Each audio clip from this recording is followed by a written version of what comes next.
Всем привет!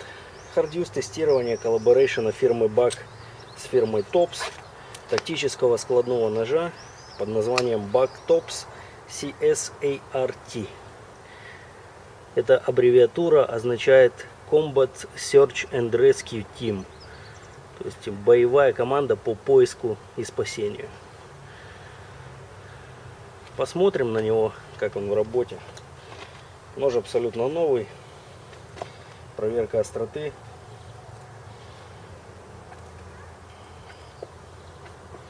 Основной частью нормально. Вторичной режущей кромкой режет, но хуже.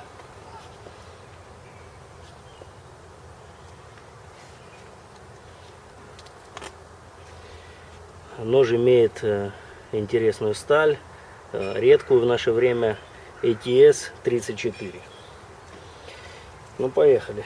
Тестирование режущей кромки, кабель.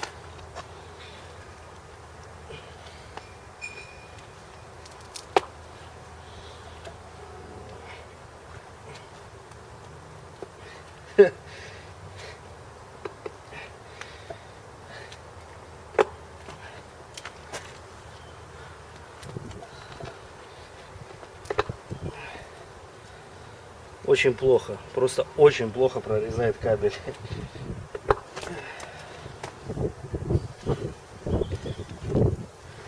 То есть вот это, наверное, первый нож, который так ужасно просто резал кабель. Но по большому счету-то и не резал. Ну ладно, посмотрим, что он выдержит дальше. Открываем банку.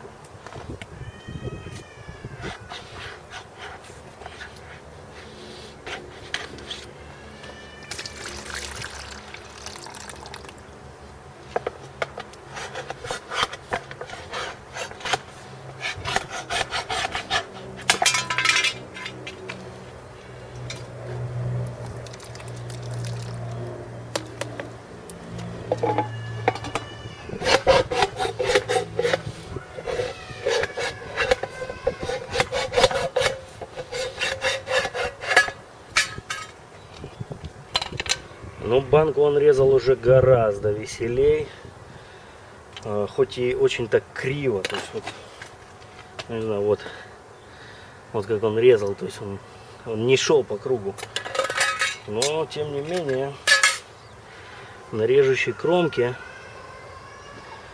абсолютно никаких повреждений, абсолютно ничего.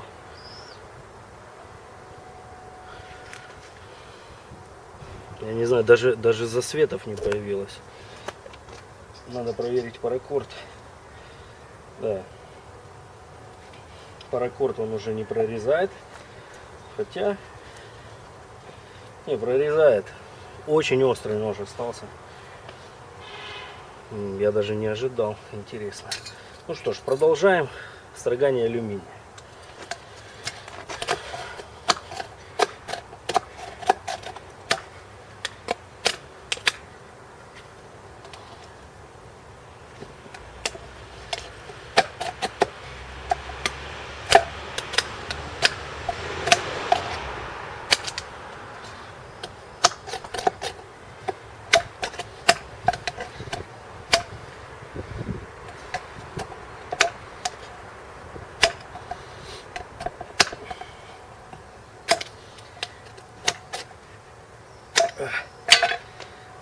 Ну, строгает он не очень бодро, вгрызается крайне слабо. Но опять же, на режущей кромке практически, ну, ничего серьезного здесь нет. Очень интересно, очень интересно. Ну что ж, замочек здесь лайнер лок, и после некоторой работы я вот сейчас вижу, что он стал заходить немножко дальше, чем изначально, то есть он продвинулся. Ну и это очень мощный лайнер лок, стальной, такой, что как бы, ну, одним пальцем так вот в легкую его и не отодвинуть. Посмотрим, на что способен этот лайнер лок. 5 ударов обухом.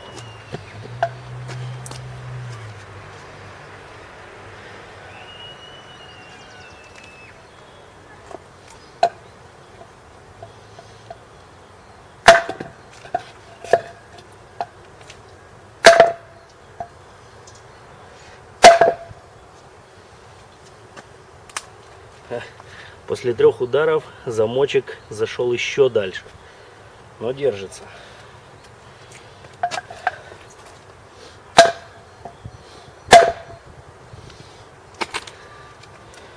После 5 ударов замок зашел в самый конец, но выдержал все удары. То есть, можно видеть, это вот от то, что я бил сейчас. Ну что ж, теперь 5 ударов передней частью. Кстати, как замок функционирует ли вообще, да? Замок работает, просто сразу стал заскакивать дальше. Ну теперь удары передней частью.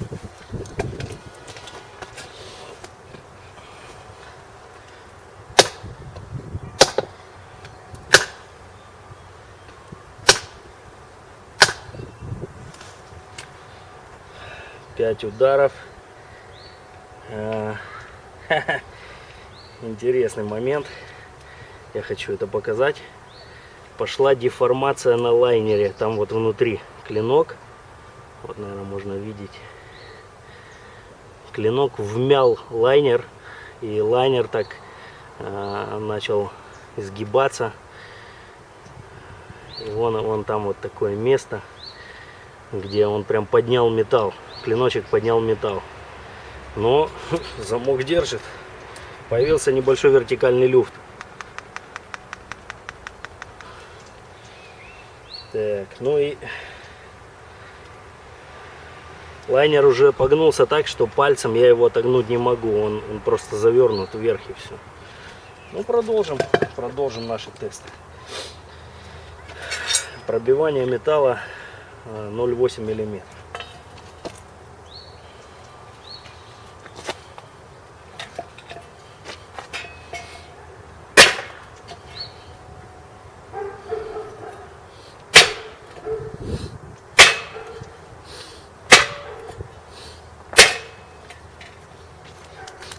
Отличные 5 ударов. Все прям один в один. Кончик абсолютно без повреждений. Вообще ничего. Переходим к оцинкованному металлу 1 мм.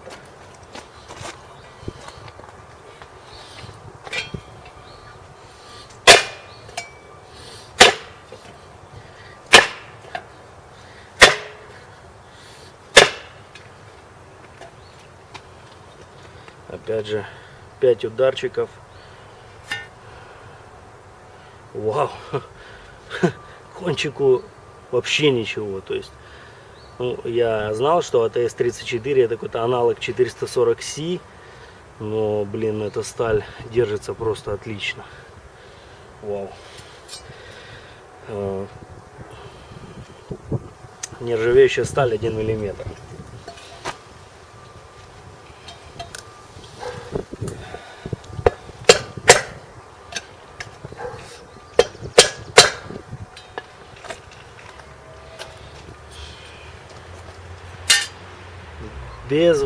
Без малейших проблем, абсолютно ничего не появилось.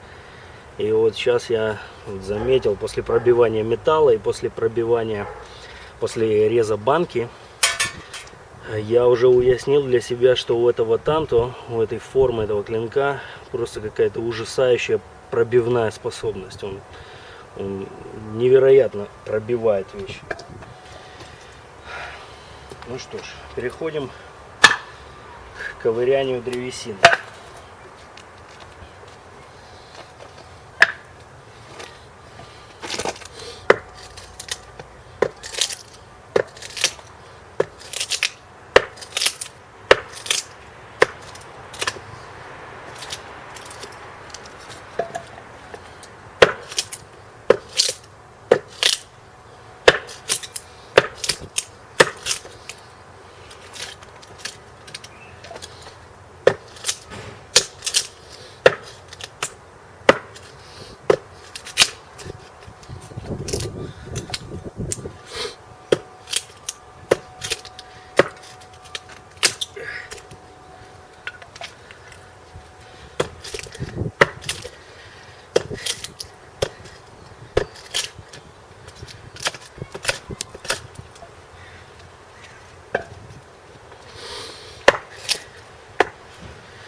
Хочу обратить внимание, что это еще один кусок той же доски, которая использовалась с Cold Steel Recon One.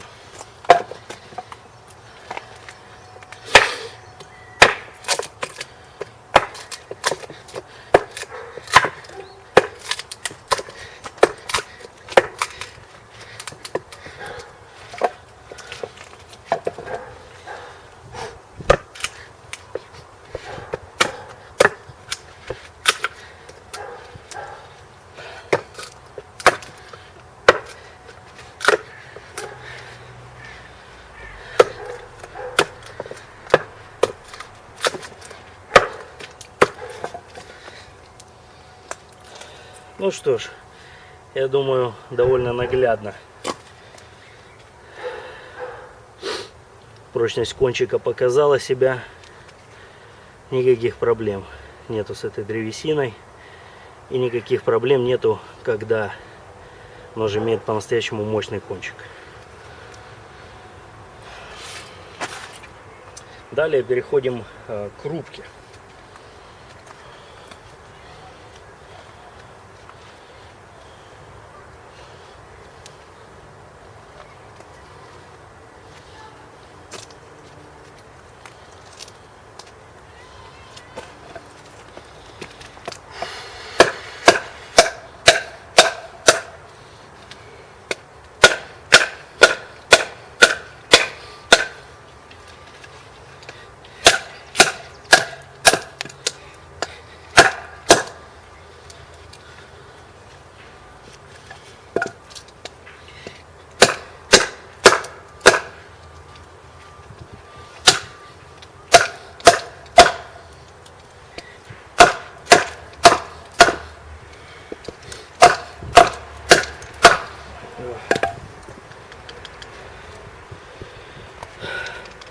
Вертикальный люфт еще увеличился.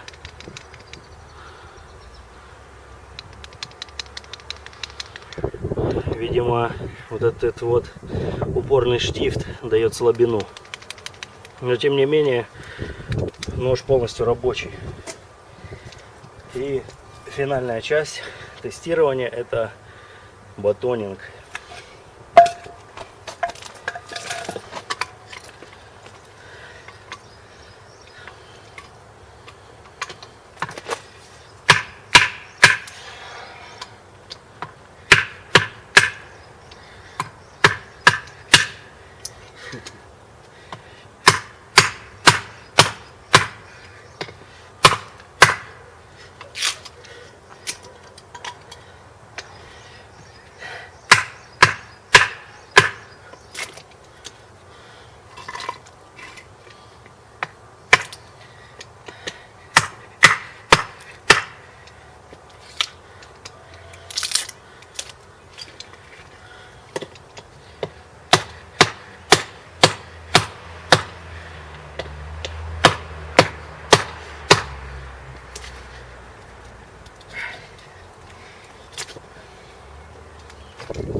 В плане самого батонинга клинок показывает себя не лучшим образом, то есть он не проваливается в древесину, но в плане прочности конструкции все в полном порядке.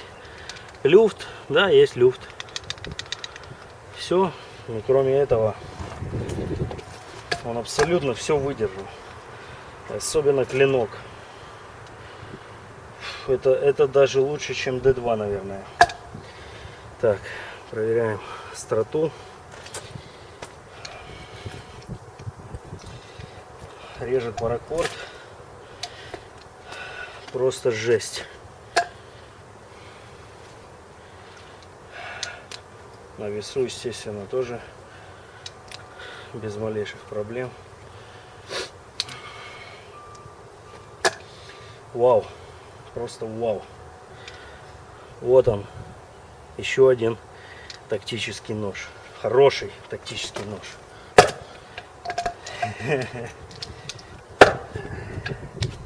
Все, сейчас только остается рассмотреть его в макро. Отличный результат, и уже сейчас я могу с уверенностью сказать, что вот это один из очень немногих складных ножей, которые оправдывают свое название и свое предназначение. Рассмотрим клиночек. Вот наша режущая кромка. Это вот остатки алюминия там налипли. Если посмотрим с другой стороны, абсолютно ни заминов, ни сколов, ничего.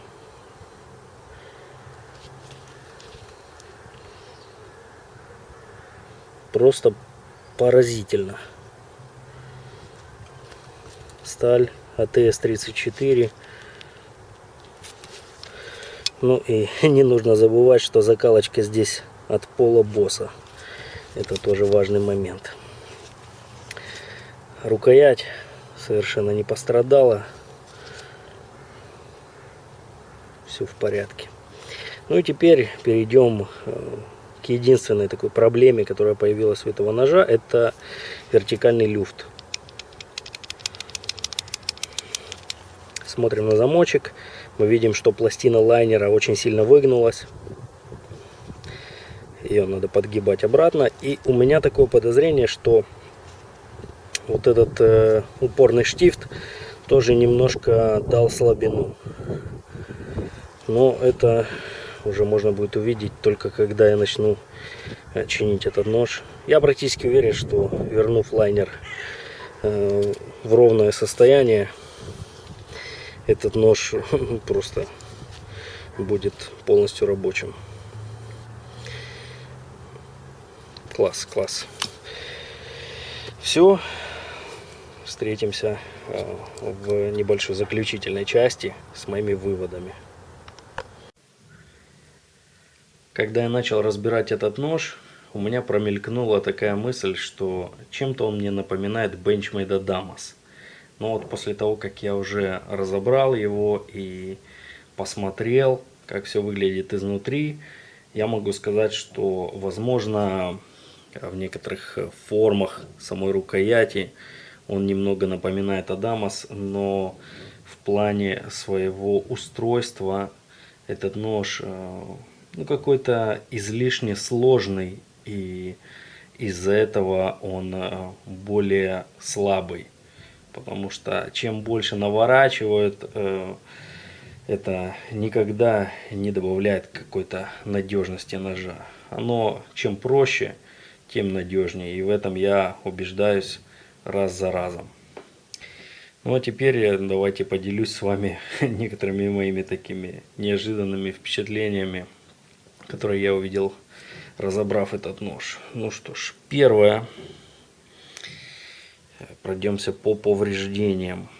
Вот здесь вот на шайбе можно видеть, что ее лайнером очень серьезно побило. Ну, в принципе, на камне это можно починить. Осевая втулка получила тоже довольно большие повреждения. Хотя некоторые из них я даже не понимаю, откуда взялись. Например, вот эта вот борозда здесь. То есть вот все, что выдавило здесь, то еще понятно. Ну, вот это вот я не понимаю.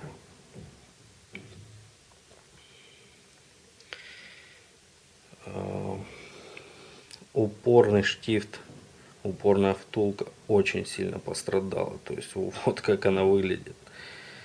То есть вот эти ее тонкие части, их просто выгнуло.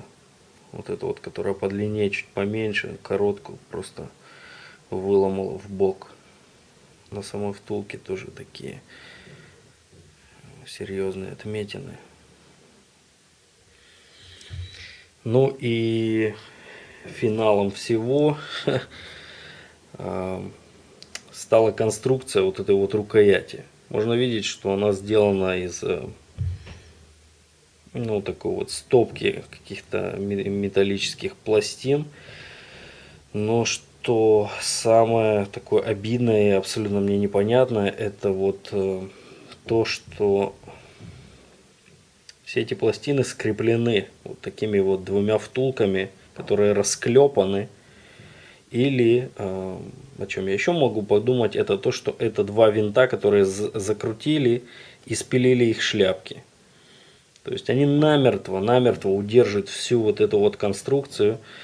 И нет никаких шансов отделить лайнеры. Поэтому вот этот вот погнутый лайнер было очень-очень сложно выгнуть обратно. То есть вот я выгнул его, но это было сложно.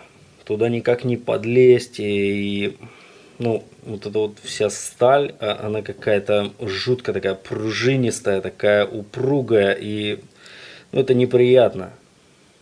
Поэтому если бы его можно было разобрать, это одно дело, но так, то есть вот, я абсолютно не понимаю такого подхода. Предположим, если человеку в поле где-то надо этот нож, сделать ему какое-то обслуживание, разобрать подручными инструментами, а конструкция настолько сложная, что без двух плоскогубцев вы не обойдетесь, это по меньшей мере, наверное, глупо.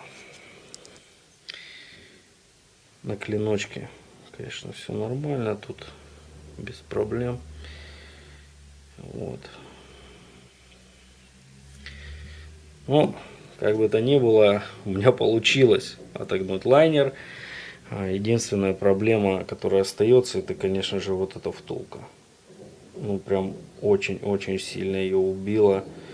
Я посмотрю, как можно выровнять ее обратно. Все, пока. А теперь выводы по этому ножу.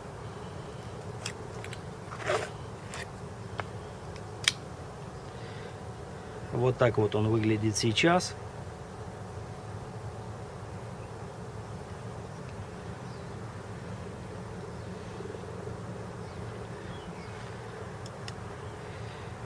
По прохождению тестов абсолютно никаких вопросов не возникает.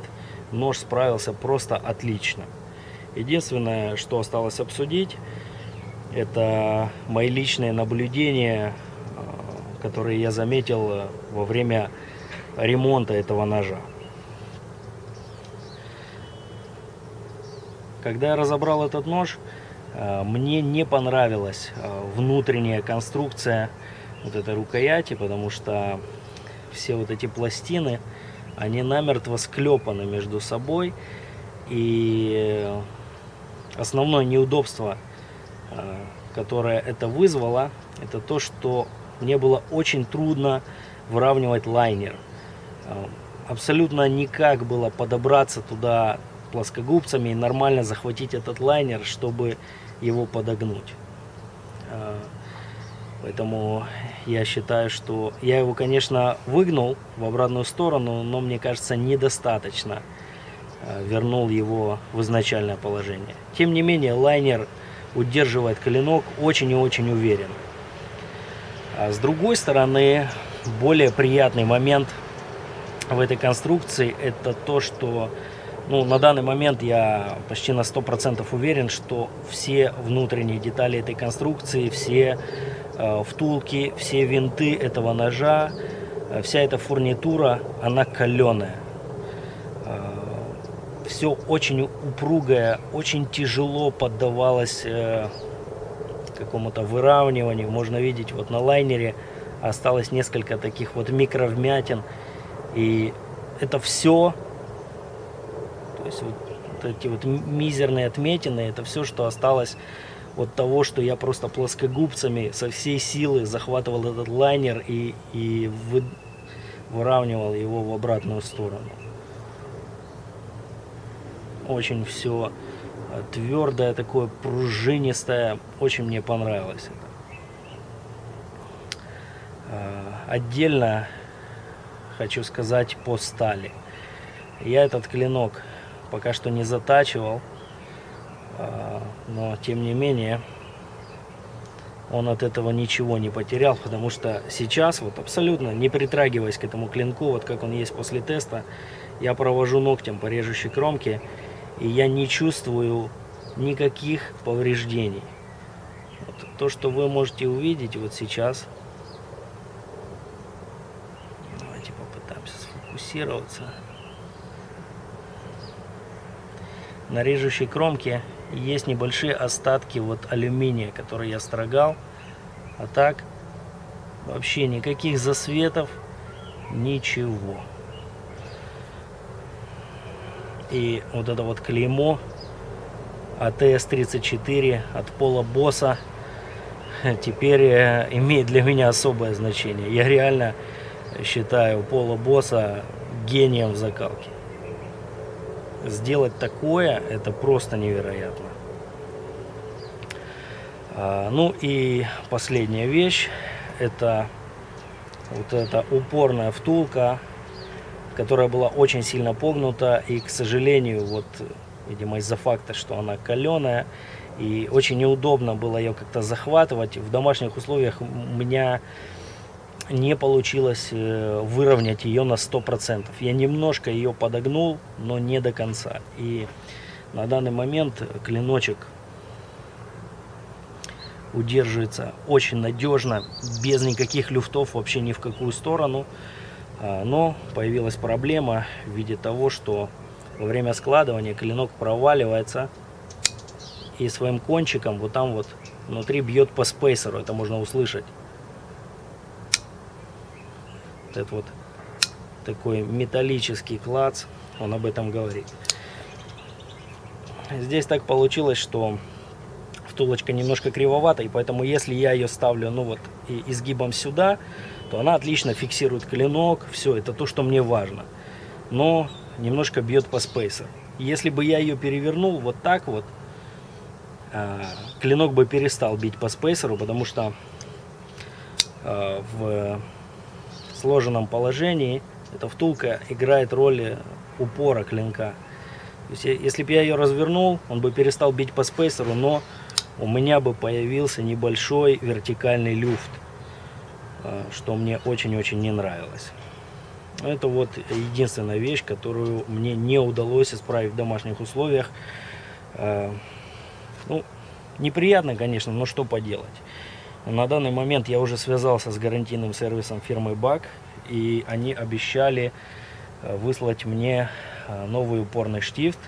Когда он приедет, я заточу этот нож, приведу его в полный порядок, и мы, конечно же, отдельно о нем поговорим.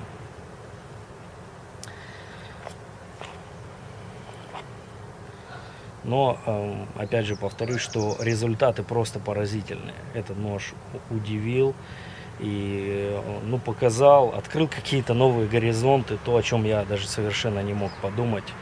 Это вот сейчас я говорю конкретно о стали. Все остальное тоже на высочайшем уровне. Также этот нож показал то, что лайнер-лок имеет право на жизнь, но это должен быть правильный, грамотный, мощный лайнер-лок, и тогда все будет в порядке. Все.